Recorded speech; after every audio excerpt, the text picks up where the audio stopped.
Hi everyone, my name is Namara Sandra, a student from Kyambogo College School. With me is my team. This is Terim, Kawesa Ryan, and Katende Huntington.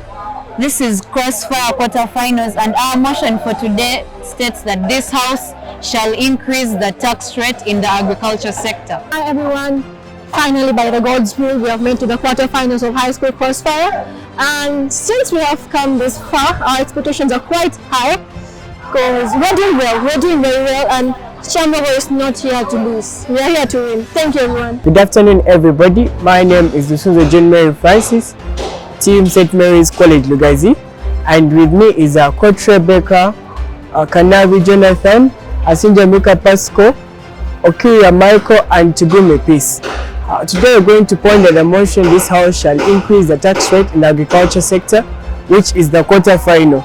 We shall be versing Kyambogo College, Navenues, Namilyango College. We thank God that we've come this far, and today we expect nothing less than a win and to learn and grow better in the discipline of debate. House rules. Each speaker has 5 minutes. The first and last minutes are protected. The judge will ring a bell to signal the protected time. The bell will ring continuously after 5 minutes.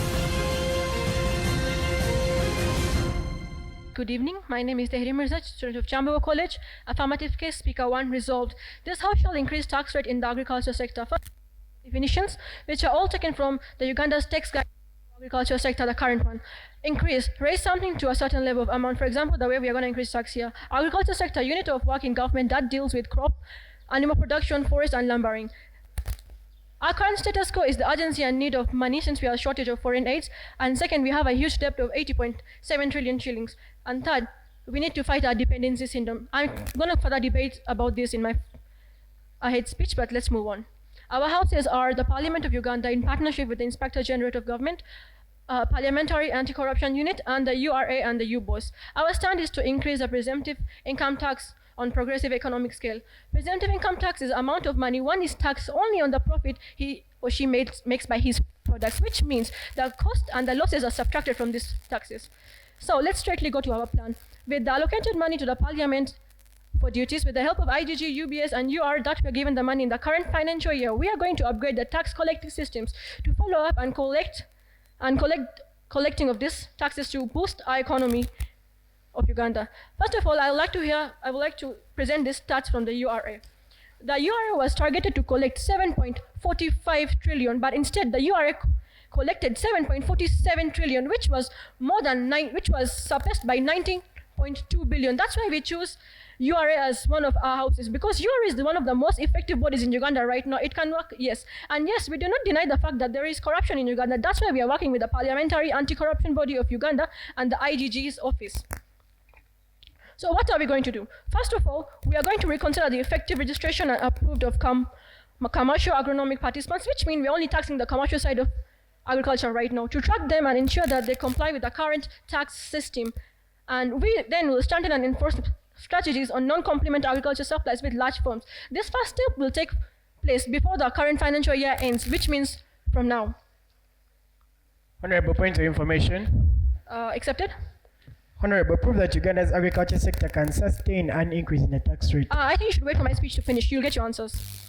We then would like to increase the tax of Uganda, the presumptive form of tax, to 10%. Right now, currently it's 0.4%, which means someone who earns more than 10 million shillings in Uganda is only taxed 40,000 shillings, and someone who earns who earns 30 million and does not exceed 50 million is only taxed 200 shillings. Someone who earns 50 million shillings and ends on 80 million shillings, it's taxed 400,000 shillings, and someone who exceeds 80 million shillings but does not go to 150 million shillings is only taxed 900,000 shillings. My judges, tell me, how fair is this to the country of Uganda, that where you earn from is the country where you don't pay? Those taxes are too small as compared to the profits.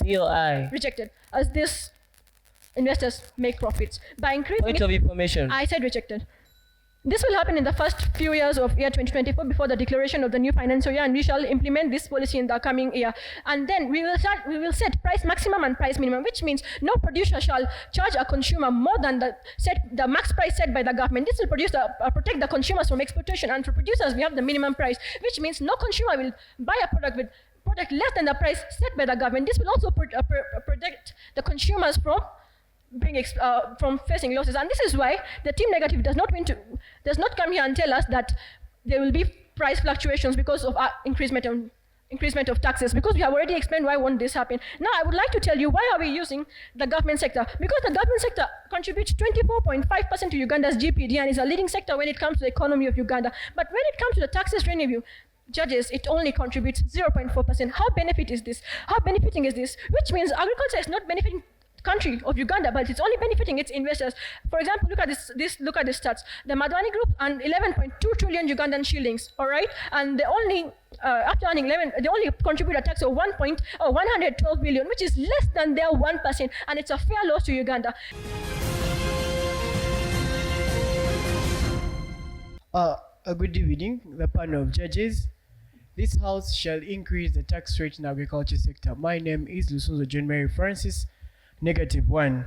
Now, dear judge, the government comes and narrows the agriculture sector to a sector that deals with forests, lumbering, crop and animal production, dear judge. Now, this in itself shows how in their thinking and in their understanding of this motion, the sector is still a sector that has not grown, dear judge. Now, the agriculture sector anyway in Uganda currently goes beyond that, dear judge. It goes to a sector that now includes commercial production, a sector where it has commercial farmers, a sector that covers supply of agricultural products, a sector that covers fishing, a sector that covers agro-based corporations, dear judge. Now, in the very understanding of the motion, when we ask them the question that they should prove that Uganda's agriculture sector can sustain an increase in the tax rate, in the understanding of the motion, the agriculture sector is only the domain, the parameter of the agriculture sector is a sector containing forestry, lumbering, crop and animal production. In that sector, there is no value addition, dear judge. In that sector, there is no taxing of suppliers, dear judge. Now, how can such a sector be able to sustain an increase in agriculture, dear judge? Now we ask them, and we have to present this. We agree with the parameters Uganda, but dear judge, you need to understand in what situation is Uganda. We're in a situation of economic crisis. Why? Even according to assets KPMG.co.ug, it showed in its assessment of Uganda's budget, it showed that Uganda had a goal to enhance revenue collection, dear judge. In the spirit of emotion, they show that there is need to enhance Uganda's revenue collection, dear judge. Why? We have a big debt burden, a debt burden that is running at 80.7 trillion Ugandan shillings, dear judge, according to the observer.co.ug, which is in itself almost twice Uganda's current budget, which means we're operating in a deficit budget. Two, they agree to the fact that we have low revenue collections, dear judge. Now, a low revenue collection amounting even to 11.6 trillion, which is not even half of Uganda's budget, dear judge. Two, there are very many cases of tax defaulting, dear judge. Why? Because even when they say they are going to increase the tax rate, they have not registered enough farmers, dear judge. Why? The people involving in commercial production themselves are only 38% of the total number of farmers in this country, dear judge. Now, that means that very few people are engaging in commercial production, because for you to get money from the agriculture sector, you're going to be taxing commercial production in the agriculture sector. You're taxing commercial farmers, you're taxing commercial corporations, dear judge. At the end of the day, they also agree that Uganda has very high cases of corruption, dear judge. Now, what does that leave us? As opposition, we present to them a smarter option. One, we show them that currently, even in the status quo, the quality and quantity of goods Uganda produces is not sufficient, is not good enough. Why? Of recent, there was a ban by Kenya on the agricultural products from Uganda, especially maize, eggs. They cited that Uganda's maize had aflatoxins, which were poisonous, dear judge. What does that mean? That even the quality of the goods that we produce is not yet there, dear judge. Another way, that means that the agriculture sector is not ripe for taxation, dear judge. What does that mean? That instead of increasing a tax rate, dear judge, we need to increase the capacity of the agriculture sector. We need to maintain the tax rate, because they're increasing it from 0.4% to 10%, dear judge. That's very big an increment. That is an increment that is not tax considerate, dear judge. They should prove, dear judge, that the tax rate they're raising is taxpayer considerate, dear judge. Because you need to understand, you can raise a tax and it's still not, because it is unaffordable, dear judge. What does that mean? That the tax rate, they are raising it to a very high percentage which cannot be afforded. Now, they come and tell us that they're increasing the income tax. There are very many taxes in the agriculture sector. The income tax, the withholding tax, the value addition tax. We say, when we generalize and say we increase the tax rate, dear judge, it means there has to be a general increment on all taxes therein in the agriculture sector. You can't square the debate only one tax, dear judge. Now, what happens? What are we going to do as the opposition, dear judge. We come and tell them that we shall have a deliberate policy to support commercial farming. Why? Through our bodies such as NADS and URA, we're going to empower and register more commercial farmers, dear judge, such to improve the quality and quantity too.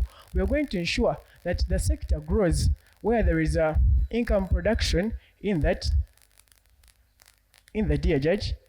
We engage and make sure we maintain taxes but have better quantity and quality. We shall have more to tax but have a tax rate. In that way, we shall increase our revenue collections. I rest my case.